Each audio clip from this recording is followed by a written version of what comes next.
Hi everyone, my name is Esther Butler. I am a certified orientation and mobility instructor with the Division for the Blind and Visually Impaired here in Maine.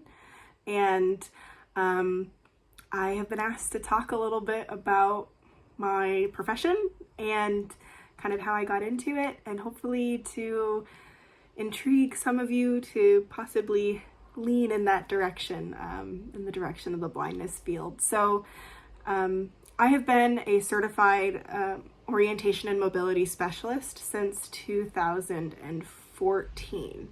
I graduated from Farmington in 2012, and then I did a 2-year, maybe 2.5-year program at the University of Massachusetts, Boston, to get a master's in education with a certification in orientation and mobility, and I did that through their Vision Studies program. And so I kind of got into the blindness field a little bit by accident. It all sort of started when I was a sophomore in college. I was a Margaret Chase intern over the course of a summer, and I happened to be placed with the Bureau of Rehab Services.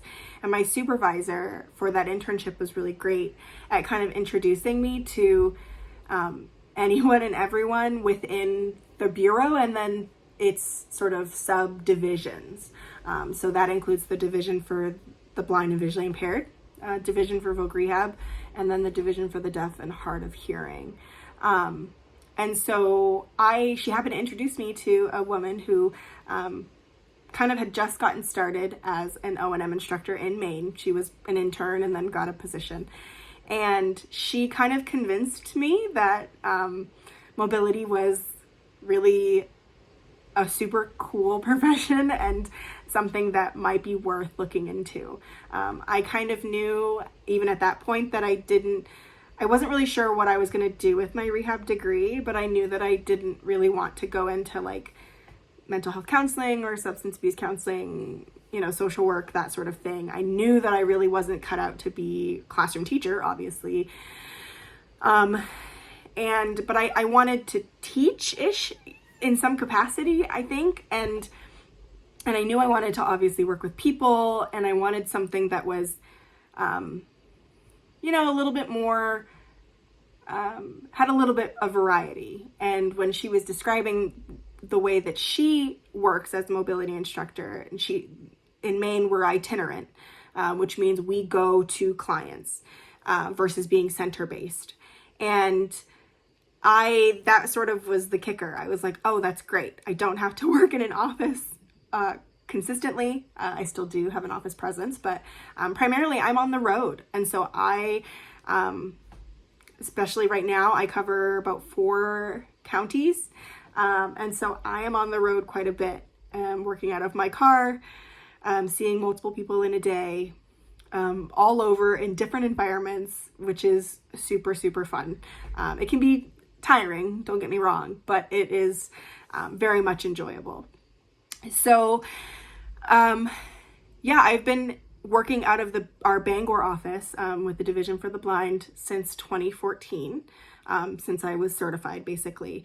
And it's been great. I mean, I kind of had I went for about 8 months or so, tried out an O&M role in New Hampshire for a little bit. It was really awesome to be able to get experience working exclusively with students in schools. And so and then ultimately came back to Maine, and that helped me significantly. And so because in Maine, O&M instructors are employed by the Division for the Blind and Visually Impaired, and we work with all ages. So we kind of morbidly call it womb to tomb. So we can work with babies all the way up until to elderly individuals. And so having that sort of focused experience with just students was wonderful for me.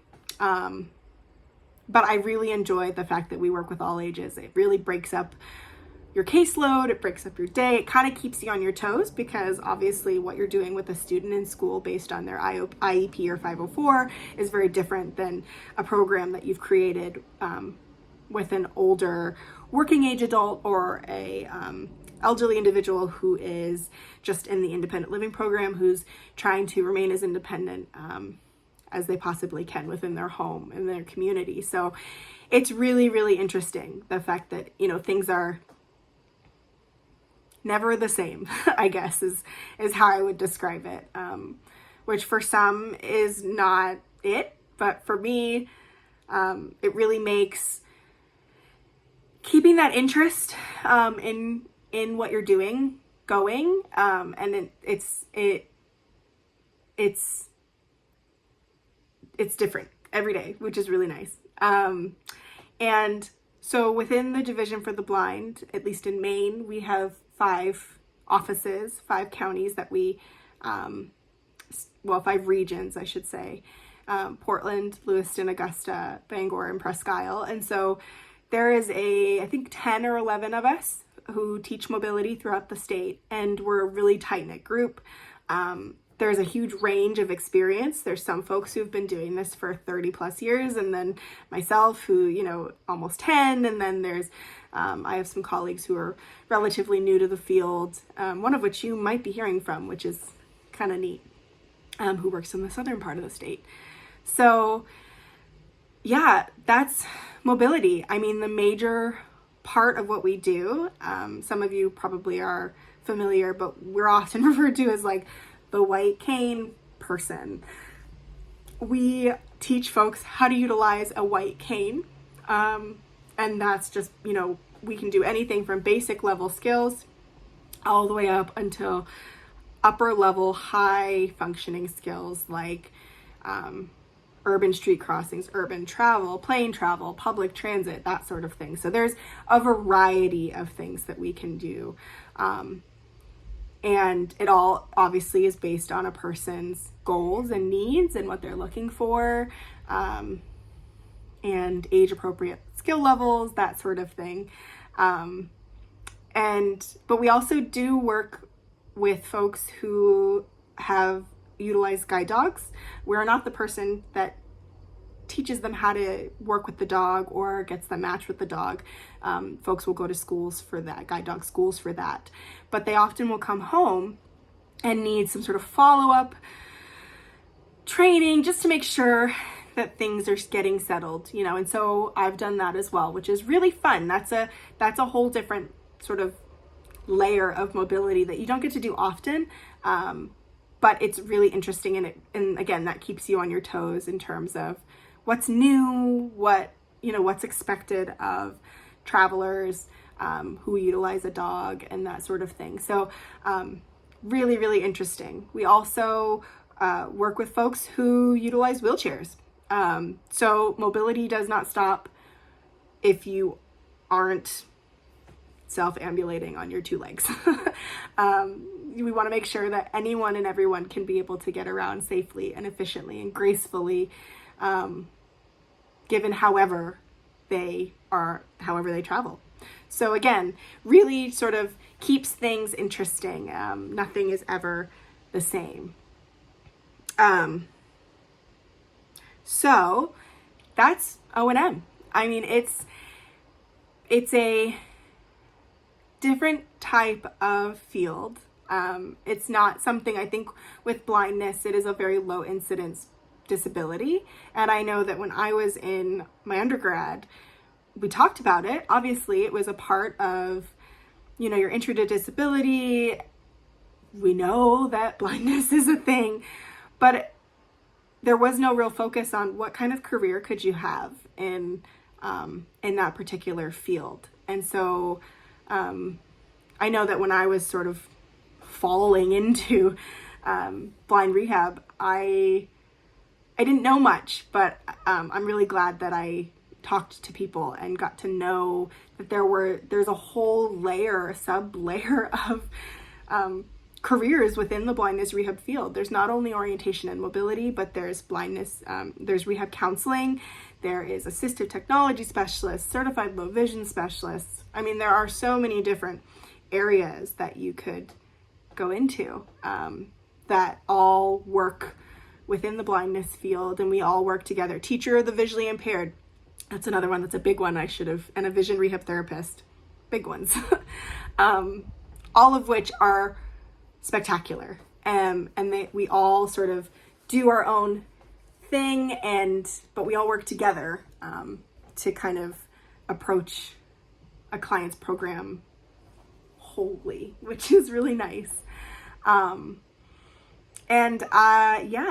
think that if you are kind of like me and sort of trying to figure out what you could do with your undergrad rehab degree, I think it is an excellent base, sort of jumping off point for mobility. There are most mobility programs, to become a certified orientation and mobility instructor. Most programs are master's level programs. There is, I think, one school in Texas that offers a bachelor's level degree, but most are master's level programs that require you to already have a bachelor's degree, and then you could get your certification.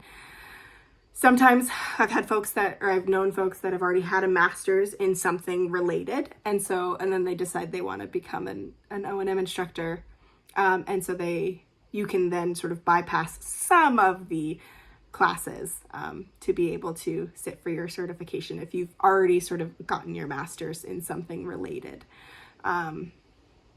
But that's mobility. I really hope that my very hopefully okay explanation of what I do and how I do it has interested some of you. We have, I don't know if I said this, but there's going to be even more of a shortage of mobility instructors nationwide. We are kind of an aging profession in the sense that a lot of people have been doing this for a long, long time and they're getting ready to retire. And so we need some young blood. We need some new folks who want to do this work. And everywhere is hiring. So you don't have to stay in Maine if you don't want to. There are jobs in every single state, and it's an international sort of profession. So you could go elsewhere if you are multilingual and things like that. That would be also a possibility. So there, it's pretty endless into where you could end up. If you're looking to work somewhere more rural, or you really want to stick with urban environments, you want to do center-based, you would like to do kids only, or work with veterans, you can go to the VA across the country. So there are so many different options. And I'm happy to talk to anyone about any of it. And so I'm going to sort of pop up my contact information at the end here. And you can contact me directly, or you can talk to Dr. Barrett. She can know how to get in touch with me. And for Maine, we have the Division for the Blind. We have a Facebook page that we post some activities and happenings that are going on with clients and around the state, that sort of thing. So if I know Facebook is sort of old, but if you're interested, feel free to check that out, and I'll put that in my contact information as well. But I hope that this at least piqued some of your interests, and hopefully I hear from some of you. But thank you for listening, and yeah, I thank you. Bye.